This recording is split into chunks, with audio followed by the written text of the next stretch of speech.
In today's video, I'm going to be sharing with you 4 feminine habits that men find wildly attractive. These are things that come to you naturally as a woman, and the more you do them, the more you let them flow out of you, the more men are really going to resonate with them and notice them and be attracted to you. Don't forget my new guide, Commitment Currencies, is available. Download for free in the description. It talks all about the boyfriend benefits and getting men to commit in a healthy relationship by using the boyfriend benefits and basically not giving them away to men who aren't appreciating them. My book is also available, and chapter 12 is where I talk about all the boyfriend benefits. So let's talk about 4 feminine habits men find wildly attractive. Number 1 is showing affect. Now, the dictionary definition of showing affect is the following. Affect displays are the verbal and non-verbal displays of affect.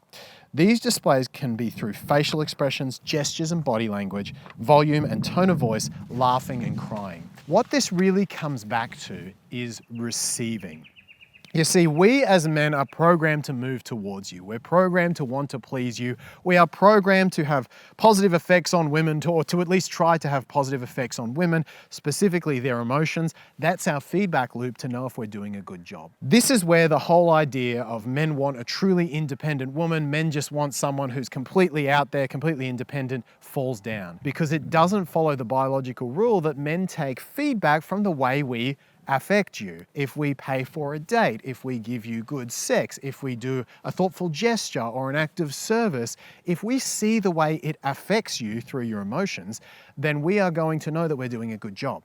That's the feedback loop for a man. So rather than trying to be fully independent, what you want to do is you want to show healthy affect in the way we affect you. When a man is doing things for you, it could be any of the things I mentioned earlier, little gestures, taking you on dates, paying for stuff, giving you compliments, acts of service, touch, sex, anything he does at all that has a positive emotional effect on you, show that affect.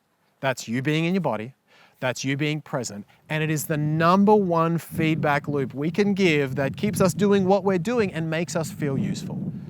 Again, don't try to be too independent with your emotions. When you show that we affect you, we feel useful, we feel masculine, we get the feedback that we're doing a good job, and ultimately, because we feel masculine, we feel very attracted to you, and we love that feeling, and we want to be around you more. That's a massive feminine habit. Even if you do nothing else from this video, if you show affect, positive affect, especially early on in dating, of the way we affect you, that's like crack for men. It's addictive and it feels very good. It's designed to land on our biological senses. Number 2 is emoting. And this is a little bit similar, but rather than being affected by things that we do, I'm talking about the general sense here of displaying emotions. You know, think of any typically masculine characters that you find very attractive. James Bond, Henry Cavill, some model on the front of a magazine. What do they all have in common? They're not showing a ton of emotion. You see, one of the reasons that you are attracted to men who are less emotional, at least less emotional than you, is it makes them safe. Their stoicism provides a sense of safety because they're not going to be knocked off their purpose, they're not going to be knocked off their path, they're strong, they can protect. It's a very attractive thing. Now, from the masculine side, you might find our stoicism safe and attractive, but we find your emotions invigorating and exciting. That's not something we have in ourselves. The same way that women aren't as good at being stoic, you're more connected to your emotions, we are not as good at being with our emotions. It's hard for guys to get into our emotions. When we're in a relationship, being vulnerable, it's not the most natural state of being for us. So when we see someone, i.e. you, where that is your natural state of being, it's alluring, it's different. It's like the part of ourselves it's part of ourselves we almost can't reach, and you display it in full color. So your emotions will always be attractive to a man. Now, I know what you might be thinking here. You might be thinking, well, wait a minute, Mark. I've met men who complain about emotional women. I've met men who complain about women's emotions, who complain about walking on eggshells.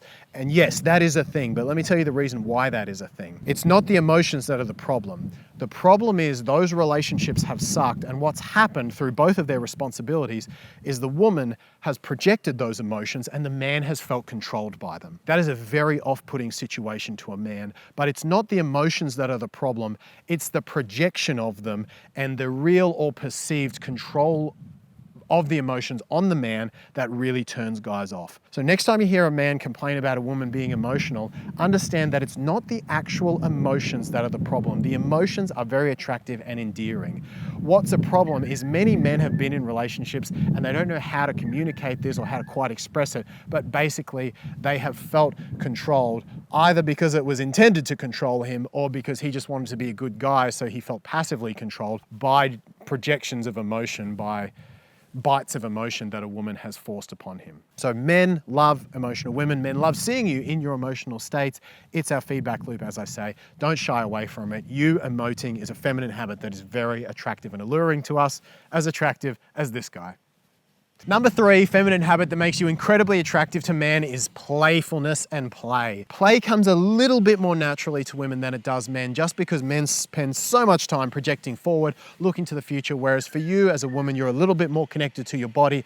So naturally, you have the opportunity to be a little bit more present. Now, that is not to say that stressors can't take you out of your body. And I talk to men and women every day who have had things that have stressed them out and they don't feel like being playful at all. So playful is something we all need to cultivate, but it's a particularly enriching emotion that you can bring to the attraction phase of dating because, again, it's a simple way to be in your body. It's a very inspiring thing for a man to see a woman in her flow, in her play, enjoying herself. When you bring fun to dates, when you make dates fun for yourself, when you bring a sense of play, play is associated with being relaxed, and being relaxed is associated with being confident.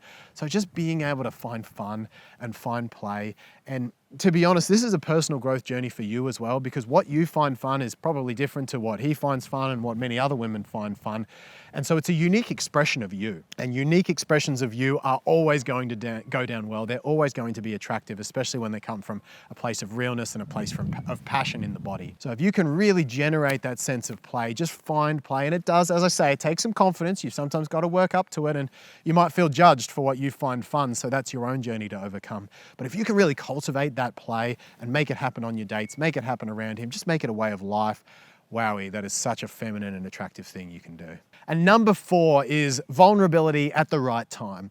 So it doesn't make sense to show up to a first date and share an inappropriate amount of vulnerability. You know, you're not going to share something on a first date that's 8 out of 10 vulnerable for you because it's just not socially appropriate. But a man having a contrast between the attractive, maybe playful or emoting woman that he meets, and then as he gets to know you better, he gets this more vulnerable, more beautiful, more endearing side, this side of you that isn't strong and that isn't as confident. If he gets to see that side appropriately and at the right time, it creates a real contrast between who you are when you're out there, who you are when you're at your best, and then who you are sometimes behind closed doors when you're not as confident or when you're sharing real human insecurities with him. That contrast and him getting to see that second side of you is really beautiful. And while it doesn't necessarily build attraction, it builds connection. And there's a certain beauty to connection that can never be found in attraction. There's a certain beauty to being flawed that can never be found in someone who's perfect. So it's the combination of, hey, you're doing these attractive things, you're being affected, you're emoting, you're having play, and then every now and then when things slow down, there's this other beautiful side that opens up to you that he can connect with. It just creates this amazing polarity, and he has a beautiful girlfriend there once he's seen both of those sides. Post in the comments below, what are masculine traits that you find really attractive? Please, I'd love to hear them. Post them in the comments below. Don't forget Commitment Currencies, your free download is also available. That link is in the description. Hit the subscribe button with the little bell, and I'll see you in the next video very soon.